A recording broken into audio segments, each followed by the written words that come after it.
Hola a todos, mi nombre es Ivana Kleinburg y el día de hoy les hablaré sobre los conceptos básicos de la farmacología de la transmisión, integración y modulación del dolor. En este caso me voy a enfocar en el grupo de fármacos agonistas a receptores opioides, aunque es importante saber que hay muchos otros grupos de fármacos que están involucrados en la modulación del dolor. Y bueno, primero que nada, me gustaría preguntarles o pedirles que ustedes formularan su propia definición de lo que es el dolor y por qué creen que es tan importante en el ámbito de la farmacología. Y pues bueno, me gustaría empezar la presentación diciéndoles que la OMS clasificó al dolor como la causa más frecuente de consulta médica. Es decir, el dolor es algo que está involucrado en casi todas las patologías clínicas, es un gran indicio diagnóstico, pero también es muy importante que nosotros como médicos generales tengamos los conceptos necesarios para poder realizar prescripciones seguras para tratar el dolor. Según la Asociación Internacional del Estudio para el Dolor, definió al dolor como una experiencia sensitiva y emocional desagradable asociada a una lesión tisular, real o potencial. Ahora me gustaría que ustedes compararan sus definiciones y encontraran qué diferencias hubo entre su definición y la definición que da esta asociación.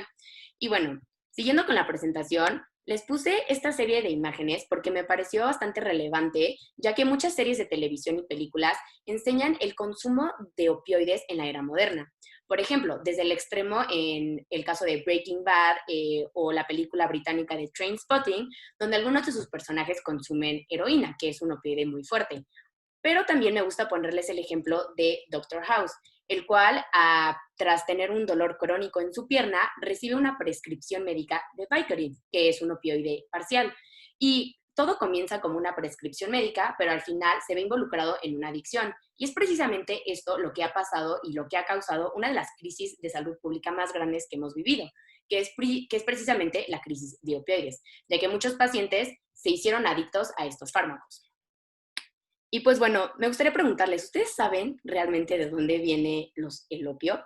Y bueno, el opio viene de esta planta llamada la amapola o Papaver somniferum, aunque es interesante saber que los primeros registros que se tienen del consumo de la amapola es precisamente en el inicio de nuestras civilizaciones, en Mesopotamia. Su primer registro se tiene en el 3400 a.C. en estas escrituras cuneiformes de los códigos Hammurabi. Otra civilización que utilizó ampliamente los opioides fueron los egipcios y su primer registro de su consumo es en los papiros de Ebers en el año 1550 a.C., donde se dice que sobre todo algunos personajes de la realeza tomaban tés de opio para curar diversas patologías como dolores de cabeza, dolores de panza, diarreas, etcétera. Y es interesante saber que durante muchos años utilizaron a los opioides para poder controlar enfermedades de las cuales no se tenía otra forma de tratar. Y bueno, voy a adelantarme hacia la era moderna del uso de los opioides, que comienza con este personaje llamado Friedrich Serturner, que en el año de 1803 sintetizó el principio activo del opio, que es la morfina. Y aquí es donde comienza el uso industrial a grandes escalas, tanto recreativo como farmacéutico, de los opioides. Y bueno, ahora sí entraré al tema de la fisiología del dolor, donde les hablaré un poco acerca de las vías neuronales que están involucradas en el dolor. Y bueno, haré un cambio de pantalla rápidamente. Y bueno, la vía que está involucrada en la vía del dolor es la vía espinotalámica lateral, la cual requiere de un estímulo doloroso para que comience y va a ser captada por medio de terminaciones nerviosas libres o nociceptores. Vamos a dividir a este estímulo doloroso en tres lesiones principales. La primera es la lesión tisular, que va a causar una inflamación local, aunque también puede ser provocada por una enfermedad inflamatoria crónica que produzca la liberación de estos mediadores. Los mediadores del dolor van a ser principalmente la histamina, la bradicidina, la serotonina, el potasio, las prostaglandinas, la histamina liberada por los mastocitos y la sustancia P. Todas estas sustancias van a actuar a nivel de receptor en las terminaciones nerviosas libres, provocando que entre un influjo de sodio. Esto va a provocar que se lleve a cabo un potencial de acción y empiece nuestra vía como tal. A este dolor se le conoce como dolor somático. También podemos tener una lesión nerviosa, en la que como tal un nervio periférico se va a ver afectado, como puede ser en una infección o en alguna enfermedad neurodegenerativa, como la diabetes, que causa neuropatía diabética. Esto va a provocar dolor neuropático. También existen las lesiones viscerales, que es como tal cuando un órgano se ve dañado, aunque generalmente lo que nosotros sentimos es el dolor parietal, ya que es precisamente el epitelio que recubre los órganos la cual tiene una mayor inervación, aunque se le conoce en general como dolor visceral. También tenemos que estas señales se van a transmitir por medio de los axones de las neuronas y vamos a dividirlos en dos tipos de fibras. Las fibras A delta o rápidas que transmiten dolor a una velocidad de 5 a 30 metros por segundo y tienen como neurotransmisor el glutamato. Estos van a transmitir dolor agudo. También tenemos a las fibras C o las fibras lentas, las cuales van a transmitir prurito y ardor a una velocidad de 0.5 a 2.5 metros por segundo y son amielínicas. Ahora sí, entrando de lleno a la vía espinotalámica lateral como tal, tenemos que la neurona de primer orden va a llevar la información hacia el asta dorsal de la médula espinal, donde hará sinapsis con la neurona de segundo orden y ascenderá por medio del fascículo espinotalámico lateral, pasando por la médula oblonga, por medio del puente, del mesencéfalo, hasta llegar al núcleo ventral posterolateral del tálamo, donde hará sinapsis con la neurona de tercer orden y llevará la información hacia la corteza somatosensorial primaria, donde nosotros vamos a registrar este estímulo como doloroso. Ahora, si nosotros hacemos un acercamiento en la sinapsis entre las neuronas de esta vía, tendremos que el potencial de acción va a liberar ciertos neurotransmisores, que van a ser el glutamato, la sustancia P y el péptido CGRP. Estos se van a liberar hacia la membrana postsináptica y van a actuar a nivel de receptor. Por ejemplo, el glutamato va a actuar a nivel del receptor NMDA o AMPA para que entre un influjo de calcio y de sodio y así se lleva a cabo la señal a lo largo de toda la vía. Voy a regresar a este esquema, ya que en esta zona de la médula espinal también se expresan mucho los receptores opioides y es precisamente donde nuestros fármacos realizan su mecanismo de acción. Ahora, por suerte, nosotros tenemos un sistema de péptidos opioides endógenos donde tendremos nuestros ligandos naturales y nuestro receptor. Entre los ligandos naturales se van a dividir en tres familias, que son las encefalinas, las endorfinas y las dinorfinas, que provienen de sus preprohormonas. En cuanto al receptor opioide, tenemos que su estructura va a ser un receptor acoplado a proteína G inhibitorio. Tiene 7 dominios transmembranales, un sitio de glucosilación, un sitio de la proteína sinasa C y este sitio bastante particular, que es el sitio de la beta-arrestina o sitio GRK.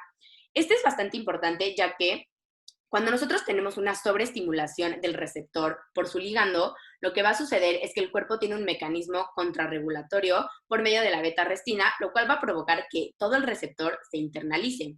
Esto va a provocar que el ligando ya no se pueda unir a su receptor y no se lleve a cabo una respuesta biológica. A esto se le conoce como tolerancia. Y es precisamente cuando con una misma dosis con la que antes se obtenía una respuesta, ahora ya no se obtiene y es por esto de la internalización del receptor. Y es por esto que los opioides tienen una alta tolerancia. Hay 3 tipos de receptores opioides, los delta o DOR, los mu o COR y los kappa o COR, que tienen diferentes ligandos, ya sea endógenos o exógenos. Y es importante saber que son receptores acoplados a proteínas G inhibitorios que van a estar expresados en la vía espinotalámica lateral y su función como tal va a ser inhibir o enlentecer el potencial de acción y por ende causar analgesia. Voy a explicar a detalle cuál es su mecanismo de acción más adelante, pero ahorita me gustaría que se quedaran con este concepto. Bueno, también existen ligandos exógenos, que van a ser, por ejemplo, la heroína o la morfina, la naloxona, aunque, por ejemplo, la naloxona es un antagonista opioide y por eso se utiliza ampliamente como antídoto para una sobredosis de opioides. También tenemos a la codeína, la oxicodona, la buprenorfina, la pentazocina, la petidina, el fentanilo y la metadona, entre otros. Bueno, ahora sí entraré al mecanismo de acción de la morfina como tal. Y tenemos que es un agonista receptores opioides mu. Como les comento, estos están expresados en la vía espinotalámica lateral. En la membrana presináptica lo que van a hacer es que van a inhibir a los canales de calcio dependientes de voltaje. Y al inhibirlos va a provocar que no entre calcio. Y al no haber calcio, las vesículas no se van a fusionar y el neurotransmisor no se va a poder liberar. En cuanto a la membrana postsináptica, también se encuentran expresados aquí y en este caso van a activar, a los canales de potasio dependientes de voltaje. Al activar a estos canales van a causar una hiperpolarización de la membrana. Y esta hiperpolarización de la membrana va a contrarrestar la despolarización y por esto el potencial de acción no se llevará a cabo. Ahora, los opioides también van a tener una función de analgesia supraespinal a nivel del sistema nervioso central. Hay una región en el encéfalo que se conoce como gris periacueductal, que es una región rica en neuronas GABAérgicas. Como sabemos, GABA es el neurotransmisor inhibitorio por excelencia del sistema nervioso central y generalmente se está liberando hacia otras áreas del encéfalo para inhibir la liberación de otros neurotransmisores, y de esta forma se genera un equilibrio entre la excitación y la inhibición.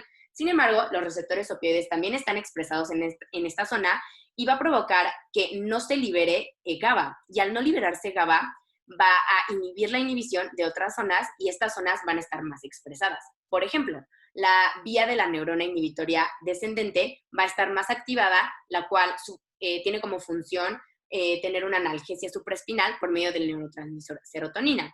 Ahora, otra región que está involucrada en este proceso es el locus cerulus, que al no estar inhibida por GABA, va a aumentar su liberación de serotonina y norepinefrina. Generalmente las proyecciones de esta zona van hacia el prosencéfalo límbico, donde generarán una sensación de euforia y analgesia. Ahora, en este esquema también podemos obtener que al no haber GABA, puede haber un aumento de otro neurotransmisor llamado dopamina. Este neurotransmisor es muy importante en la vía de recompensa y en la vía del placer. Por eso, cada vez que alguien o alguna paciente toma un fármaco opioide, va a liberar más dopamina y va a sentir más placer. Y esto va a provocar que quieran tomar más de este medicamento y genera una dependencia. Ahora, en cuanto a su farmacocinética, tenemos que es administrado por vía intravenosa, ya que por vía oral tiene una biodisponibilidad muy baja. Esto es porque la morfina es una base débil y tiene una pKa de 7.9. Me gustaría que ustedes ahorita realizaran la ecuación de Henderson-Hasselbalch para que se dieran cuenta que para que la morfina estuviera en su forma no ionizada y se pudiera absorber, tendría que estar a un pH bastante alcalino, y por eso es que a nivel gastrointestinal no se absorbe. También tiene un metabolismo de primer paso, una unión a proteínas plasmáticas del 33%, y su metabolismo va a ser hepático, por medio de una conjugación o reacción de glucuronidación. Va a tener dos metabolitos principales, la morfina 3-glucuronido y la morfina 6-glucuronido, aunque la 6-glucuronido es la cual tiene una mayor afinidad por el receptor mu y por eso es el metabolito activo. En cuanto a su excreción, va a ser renal por medio de filtración glomerular.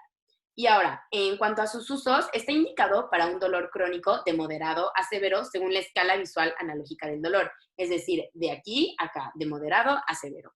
Y generalmente se limita el uso de estos fármacos para dolores muy intensos, como dolores postoperatorios o algunas enfermedades crónicas o degenerativas que provocan mucho dolor.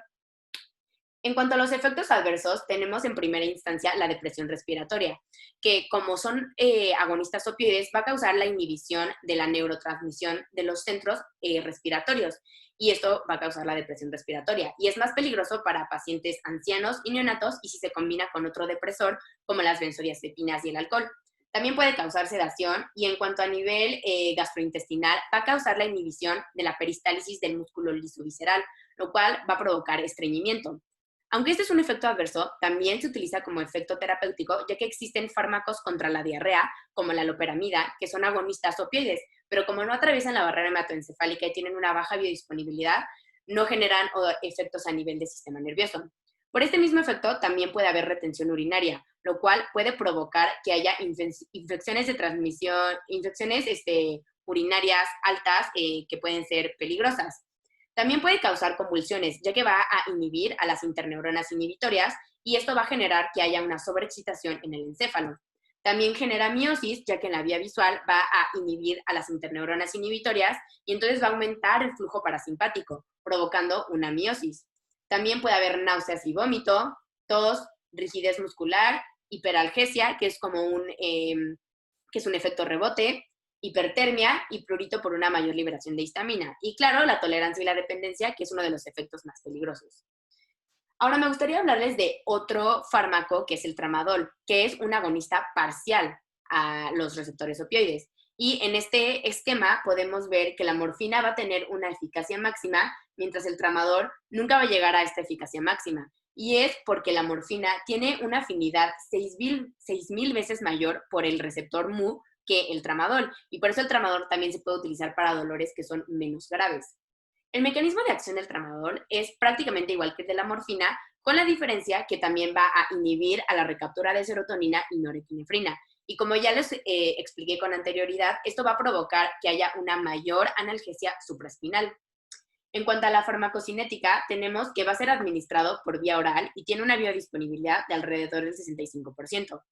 Tiene un tiempo de vida media plasmática de 4 a 6 horas y un metabolismo hepático por medio de CYP2D6 y CYP3A4, teniendo como metabolito el metabolito O desmetilado. Su excreción va a ser renal por filtración glomerular, con un tiempo de vida media de excreción de aproximadamente 6 horas.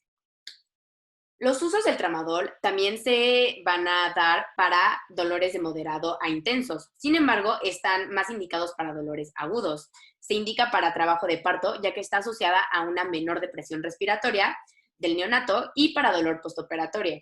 Ahora, en este esquema podemos ver a la escala analgésica de la OMS, donde nos dice que hay que prescribir de primera instancia un no opioide, como una INE. Si ya no responden a los AINES, entonces entramos al segundo escalón, que ya se va a indicar un opioide débil como el tramadol. Si ya no responde de plano a ninguno de estos fármacos, entonces entramos en el tercer escalón, donde ya está indicado un opioide potente como la morfina, la oxicodona, el fentanilo, entre otras. Los efectos adversos del tramadol son iguales a los de la morfina, con la diferencia que causa una menor o nula depresión respiratoria y miosis pupilar, pero sí puede causar convulsiones y también puede causar otra cosa que se conoce como síndrome serotoninérgico. Por eso está contraindicado administrar con otros fármacos que son inhibidores de la recaptura de serotonina, como los antidepresivos o LSD y MDMA o éxtasis, ya que es más probable que tengamos un síndrome serotoninérgico. Y pues bueno, esto sería todo por mi parte. Espero que les haya gustado la presentación. Si tienen alguna duda, pueden escribirlo en los comentarios o contactarme directamente. Y bueno, espero que la hayan disfrutado y les deseo un lindo día.